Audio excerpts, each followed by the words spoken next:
El juego de naipes más popular en Argentina es el juego del truco, el cual se juega con un mazo de 40 naipes. Por eso, cuando alguien abre un mazo de 52 naipes en un club, bar o similar, lo primero que hace es sacar las que no están entre las 40 del mazo, las cuales quedan dando vueltas, se caen al piso, se ensucian, hasta que finalmente alguien las tira a la basura. Esta es una sección dedicada al pensamiento de los filósofos que no están entre las 40 del mazo. Breve prólogo del autor de este video. Marcelo Truzzi nació en 1935 y fue la mayor parte de su vida profesor de sociología en la Florida, Estados Unidos. Truzzi se enfocó como investigador en los fenómenos paranormales, publicando estudios sobre temas como parapsicología, telepatía, pie grande, ovnis, hechicería y similares. En esos estudios siempre dejaba abierta a la discusión la posibilidad de que las personas a las que entrevistaba tuvieran razón, es decir, que la telepatía exista, que haya un bípedo de más de 2 metros viviendo en el centro de Estados Unidos o que los ovnis sean naves espaciales extraterrestres. Independientemente del crédito que él personalmente le concediera o no a esas hipótesis, Truzzi quedó sorprendido de la resistencia que encontró en las revistas científicas a publicar sus trabajos, o las críticas que recibió toda su carrera por discutir esas hipótesis. Esto lo llevó a publicar en 1987 su artículo más conocido y sin dudas más influyente, acerca del pseudoescepticismo. En este breve artículo, Truzzi señala la falacia de confundir una hipótesis negativa con la ausencia de una hipótesis. En ciencia, dice, la carga de la prueba pesa sobre quien hace la afirmación. El verdadero escéptico no cree sin evidencias. Afirmaciones extraordinarias requieren evidencias extraordinarias, dice una famosa sentencia de Carl Sagan que a Truzzi le gustaba citar. Pero el defensor de una hipótesis negativa está haciendo una afirmación. Por lo tanto, la carga de la prueba pesa sobre él. Sin embargo, con mucha frecuencia el defensor de la hipótesis negativa pretende ser un mero escéptico y, por lo tanto, no tener que aportar ninguna evidencia en favor de su hipótesis. La falacia que señala Truzzi consiste básicamente en confundir no sé con no. Cuando el autor falleció en 2003, uno de sus necrologistas lo llamó atinadamente el escéptico del escepticismo.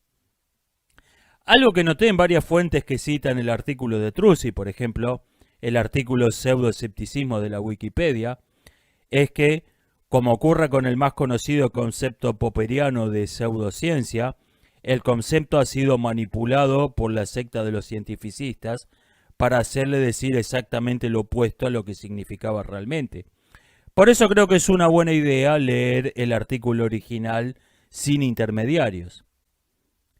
Acerca del pseudoescepticismo, por Marcelo Truzzi, revista Zetetic Scholar, 13 de diciembre de 1987, traducción propia.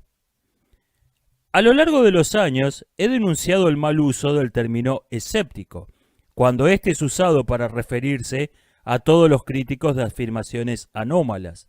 La etiqueta ha sido mal aplicada tanto por proponentes como por críticos de lo paranormal. A veces, quienes usan el término distinguen entre lo que llaman escepticismo blando versus escepticismo duro. Y por parte yo he revivido el término cetético debido al mal uso del término. Nota: cetético. En la escuela pirrónica, filósofo que analiza una cuestión sin llegar a ninguna conclusión. Cierro nota. Pero ahora pienso que los problemas creados van más allá de la mera terminología y el asunto necesita ser aclarado, dado que escépticos propiamente se refiere más a la duda que a la negación, ausencia de creencias más que creencias, lo crítico que toman la negativa más que una posición agnóstica, pero todavía se llaman escépticos, son de hecho pseudoescépticos, y han, me parece, ganado una ventaja ilegítima usurpando ese término. En la ciencia, la carga de la prueba recae sobre el que hace una afirmación, y cuanto más extraordinaria es la afirmación, más pesada es la carga de la prueba que se le demanda. El verdadero escéptico toma una posición agnóstica, una que dice que la afirmación no ha sido probada, más que no que ha sido refutada. Establece con confianza que quien hizo la afirmación no ha aportado pruebas y que la ciencia debe continuar construyendo su mapa cognitivo de la realidad sin incorporar la afirmación extraordinaria como un nuevo hecho. Dado que el verdadero escéptico no hace una afirmación, él no tiene la carga de probar nada. Él simplemente sigue su camino usando las teorías establecidas por la ciencia convencional como siempre. Pero si un crítico declara que tiene evidencias para una refutación, esto es, tiene una hipótesis negativa, diciendo por ejemplo que un supuesto fenómeno psíquico fue de hecho creado mediante un artilugio, él ha hecho una afirmación y por lo tanto tiene que cargar el peso de la prueba. Algunas veces esas afirmaciones negativas de los críticos son algo también bastante extraordinario. Por ejemplo, que un ovni fue de hecho una gigantesca bola de plasma, o que algo en un experimento psíquico fue posible gracias a una habilidad anormal para oír tonos de sonidos que las orejas normales no llegan a captar. En estos casos, la afirmación negativa debería soportar también una carga de la prueba más pesada de lo que se espera normalmente. Críticos que declaran afirmaciones negativas, pero que erróneamente se llaman a sí mismos escépticos, actúan como si no tuviesen una carga de la prueba sobre ellos en absoluto, situación que solo debería ser apropiada para los agnósticos y los verdaderos escépticos. Una consecuencia de esto es que muchos críticos parecen sentir que solo necesitan presentar el caso para sus contraargumentos, basándose en lo plausible más que en evidencias empíricas, como por ejemplo, si el sujeto de un experimento psíquico se muestra que tuvo una oportunidad para hacer trampa, muchos críticos asumen no meramente que es probable que haya hecho trampas, sino que debe haberla hecho, a pesar de la total ausencia de evidencias de que, de hecho, hizo trampas, o incluso ignorando evidencias de la reputación pasada del sujeto como honesto. De modo similar, procedimientos de aleatorización inapropiados a veces se asumen como la causa del alto puntaje de un sujeto en un experimento psíquico, a pesar de haber establecido que un posible artilugio había sido la verdadera causa. Nota, la redacción del párrafo es confusa y en inglés es todavía peor. Creo que lo que Truzzi quiere decir es que el pseudoescéptico no tiene problemas en aceptar a la vez dos explicaciones mutuamente contradictorias de un mismo fenómeno, siempre y cuando ambas coincidan en negar la anomalía. Cierro nota. Por supuesto, el peso de la evidencia del experimento es reducido gradualmente cuando descubrimos una abertura en el diseño que permite un artilugio para confundir los resultados.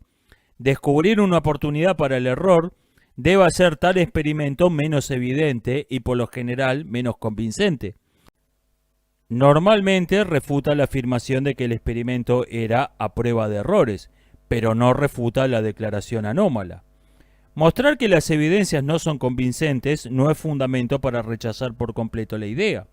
Si un crítico declara que el resultado fue debido al artilugio X, ese crítico tiene entonces la carga de la prueba de demostrar que ese artilugio puede producir tal resultado bajo tales circunstancias y que probablemente lo hizo.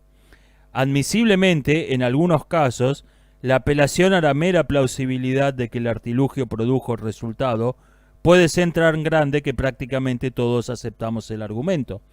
Por ejemplo, cuando sabemos que alguien que hizo trampas en el pasado tuvo la oportunidad de hacer trampas también en este caso. Podemos concluir de modo razonable que probablemente hizo trampas también esta vez. Pero en realmente muchas ocasiones, el crítico que hizo un mero argumento plausible sobre un artilugio cierra la puerta para futuras investigaciones, cuando la ciencia apropiada demanda que su hipótesis de un artilugio también debe ser puesta a prueba. En cambio, la mayoría de los críticos parecen felices sentándose en sus sofás y produciendo contraexplicaciones post hoc. Sin importar qué lado tenga razón, el mejor progreso de la ciencia es a través de investigaciones de laboratorio. Por el otro lado, los que proponen afirmaciones anómalas, quienes reconocen la falacia citada, van demasiado lejos en la dirección opuesta. Algunos argumentan, como Lombroso cuando defiende los poderes psíquicos de Paladino, que la presencia de peluca no refuta la existencia de pelo real. Nota, se refiere a Eusapia Palladino, una medium famosa en el siglo XIX, cierro nota. Debemos recordar todos nosotros que la ciencia puede decirnos que es empíricamente improbable, pero no que es empíricamente imposible. La evidencia en ciencia es siempre una cuestión de grados y es raro, si es que es posible, que sea absolutamente concluyente. Algunos proponentes de declaraciones anómalas, al igual que algunos críticos, parecen no tener intención de considerar la evidencia en términos probabilísticos, aferrándose a cualquier delgado cabo suelto, como si el crítico tuviera que refutar todas las pruebas presentadas para una afirmación en particular. Tanto los críticos como los proponentes deben aprender a pensar en la demostración en la ciencia como algo más parecido a lo que se encuentra en los tribunales de justicias, imperfecto y con diversos grados de prueba y evidencia. La verdad absoluta, como la justicia absoluta, rara vez se puede obtener. Solo podemos hacer nuestro mejor esfuerzo para aproximarnos a ella. Post-logo del autor de este video. Enumero algunos de los principales rasgos del pseudoescepticismo señalados por Truzzi. 1. Confundir una hipótesis negativa con la ausencia de una hipótesis. Este es el rasgo principal y definitorio del pseudoescepticismo. 2. Tomar un argumento meramente plausible como si fuese una prueba. 3. Aceptar explicaciones mutuamente excluyentes siempre que ambas coincidan en llegar a la conclusión correcta. 4. Escepticismo selectivo. Hay pseudoescépticos tanto en la ortodoxia como en la heterodoxia. Este es un asunto central en el artículo de Truzzi y es el punto en que, me parece, más ha sido tergiversado su pensamiento. 5.